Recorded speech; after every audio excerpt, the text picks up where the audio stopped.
This morning, the lesson is entitled Inspiration Reaffirmed. And I have to constantly reaffirm any inspirational moment that meets me in my soul's unfoldment, because there are moments when we are challenged. And so we have to reinforce ourselves constantly with that which is good and true and uplifting.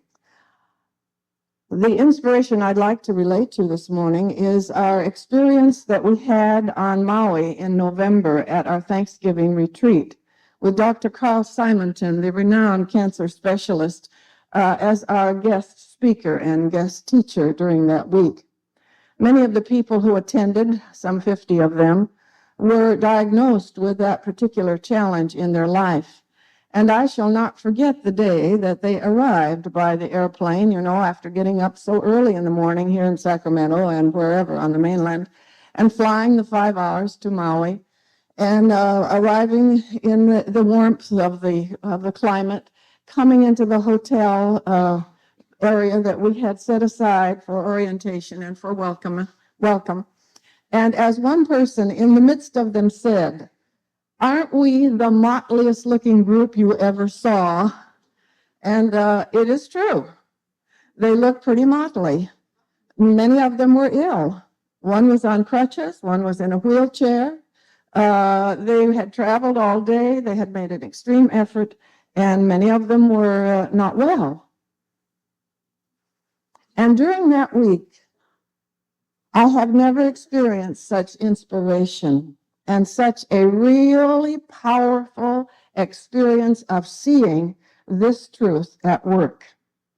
Because the people had come with such real dedication to the idea of healing and of understanding the power of truth in their lives, they were open, and we became one as of the first day, as of the first moment. And we worked together with such a sense of love. Dr. Carl Simonton brought out 3 points that I feel are essential to all of us in not only attaining health, but maintaining health. And these 3 ideas that he brought out were these. 1, belief. 2, are the roles we play or the pretense that we sometimes are involved in. Actually, I have it in my notes, the roles we play. And 3, joy. 1, belief. We examine our beliefs. 2, we examine how we feel about ourselves, what we are presenting as our personal presentation to the world about us, the role that we're playing. And 3, how we are participating in a sense of joy. These 3 ideas are essential to our health. First of all, we will address the idea of our beliefs. And Dr. Simonson said, as we function from our beliefs, we think of that which we believe in as our reality. As we function from our beliefs, we think of that which we believe in as our reality. And then he went on to say that who knows what our reality will be tomorrow. This gives us an insight into exactly what we talk about when we're talking about our beliefs. In Unity, we teach this. This is a great big presentation of the basic idea of what Unity teaches in 1 paragraph. Your mind is your world. Your thoughts are the tools with which you carve your life story on the substance of the universe. When you rule your mind, you rule your world. When you choose your thoughts, you choose results. The visible part of your life pours out of your mind, shaped and stamped by your thoughts. Let me read it again. It's good for us to hear it. It's Charles Fillmore. Your mind is your world. Your thoughts are the tools with which you carve your life story on the substance of the universe. When you rule your mind, you rule your world. When you choose your thoughts, You choose results. The visible part of your life pours out of your mind, shaped and stamped by your thoughts. Now, all week long on Maui, that was not just Phil and Dorothy's presentation of the truth, but it was also the conclusion after many years of research in the field of this so-called incurable health challenge, cancer, in our world today, that Carl Simonton kept presenting. And it was most fascinating. You see, our thoughts constitute really our beliefs. And belief is defined a state or habit of mind in which trust or confidence is placed in a person, idea, or thing. A belief is a state or habit of mind. We say, I believe that. I've always believed it, we say. My family believes that. I believe it.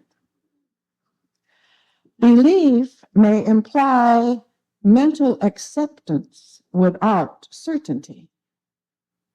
Now, always when we work with thoughts about belief in classes, we also then encounter the word faith. And many people think of them as synonymous, but not so. Our beliefs change. You don't believe the same things today that you believed a year ago or 2 years ago, or you who wrote that letter 3 years ago. You've changed your beliefs. But your faith never changes because it's a spiritual, dynamic part of you. It's the makeup of your spiritual being. Faith, however, implies full trust in certainty. And beliefs change. Faith is a spiritual faculty that perceives the truth with a capital T. That's why I could say to that little girl, and it's not too early to say that, Brenda, to those children. Because, first of all, they probably already know it intuitively. And so when you begin as parents and teachers and helpers in this world to work with basic truths, that there is no loss, and begin to get that into the belief structure of not only the child, but all of us, we find a tremendous change in our world. It follows as the day of the night. I have in my notes, and I like this. It came through yesterday, and I liked it. I said to myself, we have underlying beliefs, but we are faith. See, we possess beliefs, but we are faith. Faith is a part of the spiritual makeup that you are, just like your arm is a part of your body. It's you. Jesus related a great deal to the idea of believing.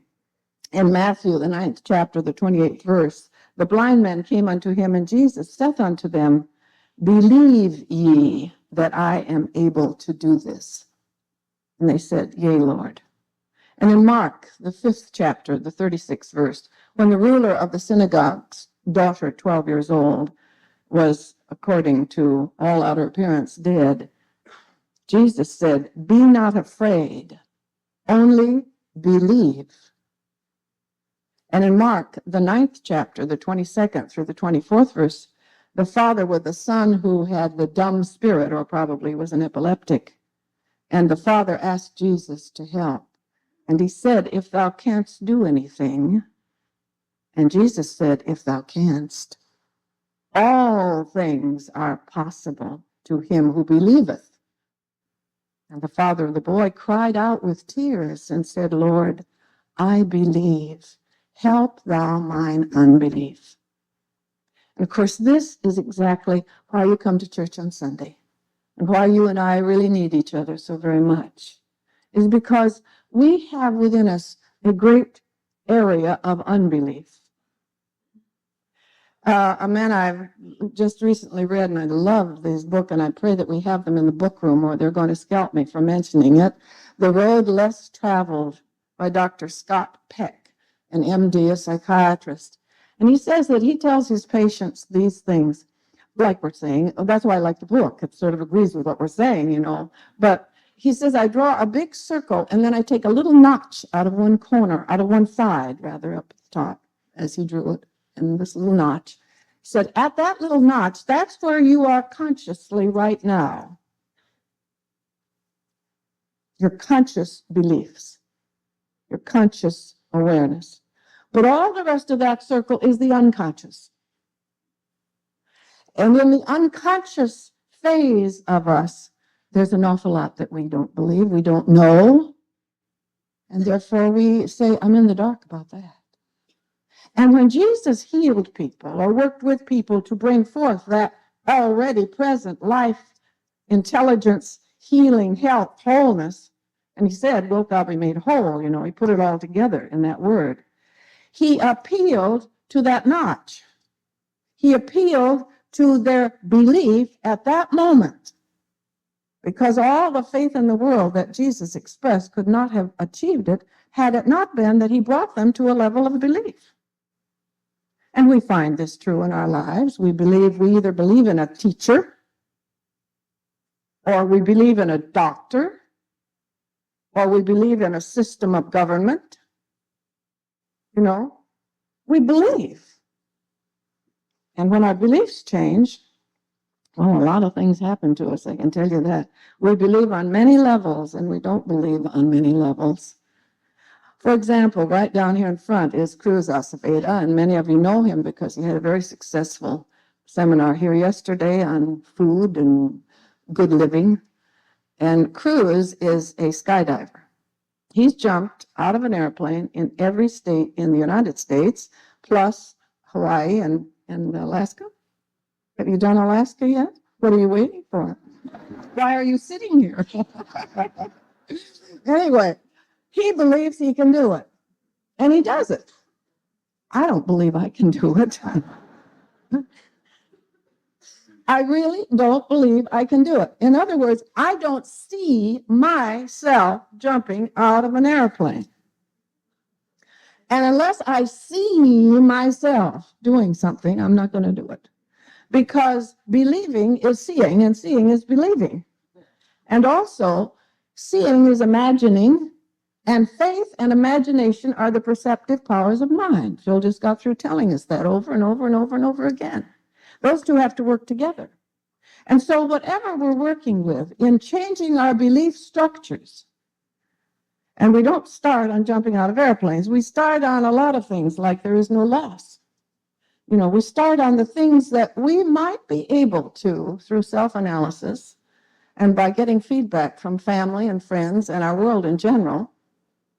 The negatives of our world are the greatest feedbacks that we could possibly have. And if we're smart and wise and illumined, we are going to be very conscious of those feedbacks, and we're going to begin to say to ourselves, this isn't working, what can I do?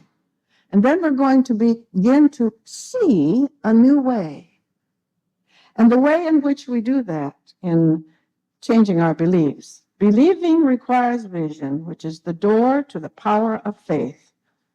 And as Carl Simonton said in the very beginning of my presentation today, as we function from our beliefs, we think of that which we believe in as our reality. In truth, the reality is unchanging forever. In truth, spiritual reality is the unchanging, forever, eternal principle of God in his creation. God manifesting as his creation. That's the truth. So the truth is that we are always in God, and that life and health and substance and supply and power and strength and joy itself is the only reality. That's truth. But how many of us believe that? Well, that's where we are, you see. That's why we're working on it. Mr. Fillmore says, some of the most miraculous cures ever made have been where the healer, which could be any one of us in this room, simply saw perfection in the patient. In other words, the reality. And I can tell you from personal experience, it's the only way you ever help anybody. You never help anybody by seeing them old, sick, tired, worn out, unhappy, or any of those other things, because those things are all subject to change. But the truth is never changed. And the truth is that you and I are spiritual beings. We're the light of the world. And when you really want to help somebody, just look them right in the eyes. You don't have to say it because most of the time they won't understand it. But if you look them in the eyes and really, truly within yourself, believe that,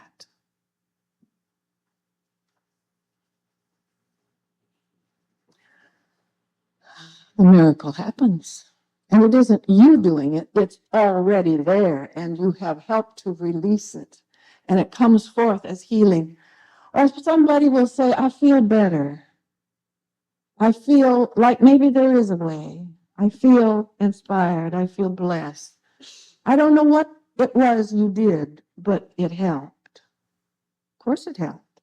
It's the reality. The week on Maui, we dealt with reality, the unchanging truth. And I can tell you, you just can't believe what happened to those dear people. By the time we had the Thanksgiving Day with the flower lays around their necks and all dressed up, everyone was totally alive and totally experiencing wholeness. The woman who had the wheelchair, her husband was pushing the wheelchair, but she was walking. They took it along just in case. Now, affirmations of truth are the only way we build our beliefs, or at least it's a very good way, let's say it that way. And Charles Roth, our minister in Indianapolis, had a kind of a gimmick that he calls you tab it. Tab anything that's troubling you or a problem in your life. And tabbing means I totally accept the belief that, and then you put it in the positive framework. I totally accept the belief that I am well and strong. You say that most of all when you don't feel well and strong. And that's not easy. So don't wait till that time. Say it now. I totally accept the belief that I am well and strong. Come on up to that. Here we go, together. I totally accept the belief that I am well and strong.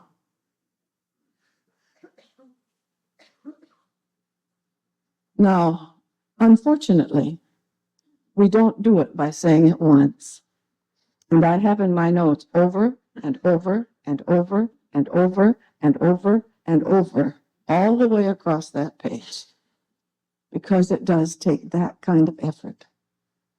It takes that kind of effort. As we do this work, we release the full power of faith, and our life conforms to the truth. Be ye transformed by the renewing of your mind. Paul caught that right. And that's what the Christian church is all about. So much for beliefs. That's so essential to healing. What do you believe about yourself and about your world and about the eternality of life? And the second point that Dr. Simonton brought out was the roles we play. And this, of course, is a very interesting thing because we have to get very introspective, and it's not easy to be introspective. Let's talk about it a minute. The word pretend. And you have to be careful of this because you say, I'm well and strong, I'm well and strong, I'm well and strong. No, of course, I'm just pretending it. I really don't feel that way. Well, the word pretend means to stretch in front of like a curtain, to stretch in front of or to veil the real truth. Now, when you say I'm well and strong, I totally accept the belief. You may be veiling the truth of your own belief at that moment. But as you continue, get the point, then that which is the truth of your being begins to take over. There begins to be a real flow from the within out. But we play roles, all of us. I have down here the in charge role. I was in a marriage before Phil that allowed me to be in charge all the time, depended on me being in charge all the time. And I played it to the hilt. I became very good at it. To this day, Phil won't let me, but it's the best thing that ever happened to me. But to this day, I can walk into any situation and know exactly what everybody should do. And I cannot believe they don't know it.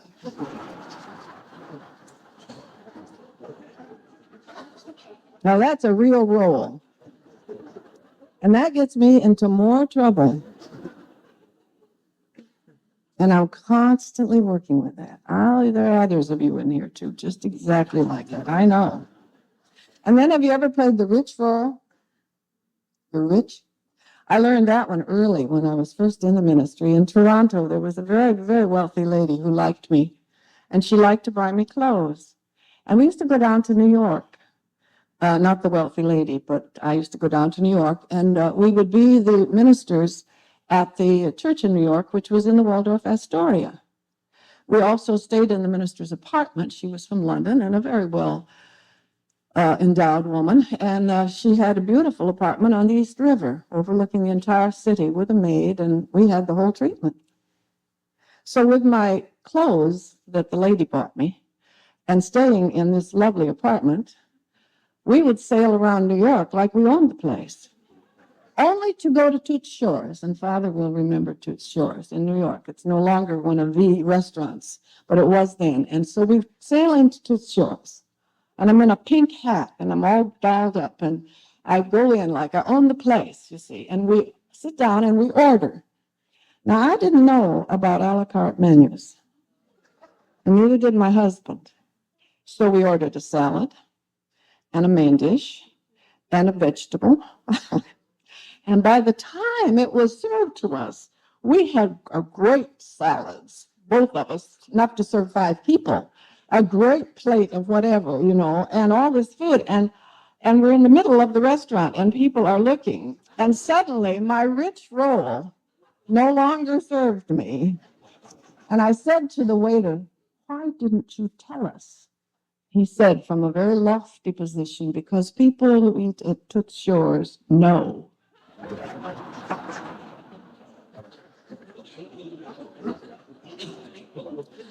And there are other roles like the helpless role. Have you ever played the helpless role? That works when your car doesn't no longer function and you stand on the side of the highway not even knowing how to lift the hood. That works. I've played that, and so I recommend that. Have you ever played the martyr role? No one does anything around here but me. I'm the only one. I've played that one too. Have you ever played it, the know-it-all role or the wise role? That one can trip you up faster than any other one I know. Anyway, as we examine our own selves and really think about ourselves seriously, Dr. Simonton says that trying to be something we're not is one of the greatest contributors to ill health. So we say, well, self-honesty must be it. So who am I? And you might say, honestly, I'm nothing. We feel that way so often. Phil and I were talking. He's been working on a concept that I'm intrigued by. He's been affirming, I am an energy field. And so just yesterday we were discussing that, and I said, what does it feel like to say, I am an energy field? What do you see? What do you feel? And we kind of worked with that for a while, and we got into the position of thought where we could see ourselves as certainly more than the body. You see, when you say, I am an energy field, and really get into the belief of that, then you have something rather tremendous going for you. So when you're talking about self-honesty, if you're in the truth, all these roles don't amount to much. Now, you can put it in church language. You can say, I am a child of God. I am the image and likeness of God. I am the Christ, which is very difficult for some people to say. I am a spiritual being. Do you know what I find that happens? And I've been in this all my life, as I tell you every time I talk. I find that sometimes I don't hear those words. I know them, but I don't really hear them. And so I think to you work with a word like I am an energy field puts you into a new kind of process of depth that I find helpful. And I suggest that we all kind of work to find that which is helpful to us. I was talking about Dr. Scott Peck on The Road Less Traveled, and he says this, and I love this. What does a life of total dedication and truth mean? It means, first of all, a life of continuous and never-ending, stringent self-examination. A life of total dedication to the truth also means a life of willingness to be personally challenged. There's that feedback. And he goes on in that book how people really don't want to be personally challenged and how we get so that we think that to be on the defensive is natural. Well, it's not. If there's any place in you that you're defending, you're probably wrong. That's what I say to me anyway. And the third thing that a life of total dedication to the truth means is a life of total honesty. It means a continuous and never-ending process of self-monitoring to assure that our communications, not only the words we say, but also the way we say them, invariably reflect as accurately as humanly possible the truth or reality as we know it. See, that's self-honesty. And I don't think it's too bad when you start to say something, then you say, no, I don't want to say that. And back up and make your correction right then and there. I really don't think that's too bad to do. I think we need to do that.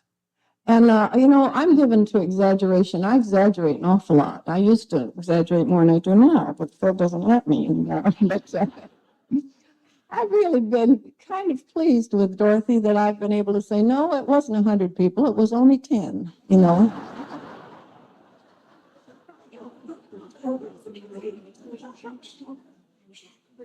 You've got to correct it someday. You might as well correct it right then and there, even though it does make you feel a little strange sometimes. In other words, we are consciously aware of our relationship to our world, the effect we have on it, and as truth students, whether or not it really represents our spiritual understanding of ourselves and others. This is a very important part of healing. And the last point of healing was joy. And Dr. Simonton brought out that when you're sick, that's the time you need joy the most, and it's the time when you feel less like expressing joy or having fun. And so he made a big thing to these people, these 50 people gathered before him, that they must make the effort to have fun and to be joyous. And with that, he brought out some juggling balls, a red one, a blue one, a green one, and a white one. And he began to juggle in front of them. And he was very good. He said first he didn't even know how, and then he taught us how to juggle, like with one. You just do one and get the rhythm going, and then get two going. And he had the whole thing down to a science. And then he gave us all marshmallows. And there were, by this time, along with the Maui people who had attended the retreat also, about 100 people in the room. And maybe you think 100 people trying to juggle 3 marshmallows each wasn't a hilarious experience.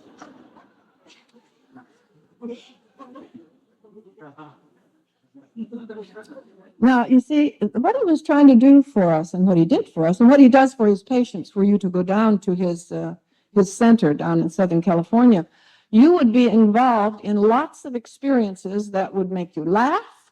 And as he said, and I have it in my notes, I love this, we stimulate joy in our life by practice of fun activities, deliberately acting out our bottled up energy through creative expressions.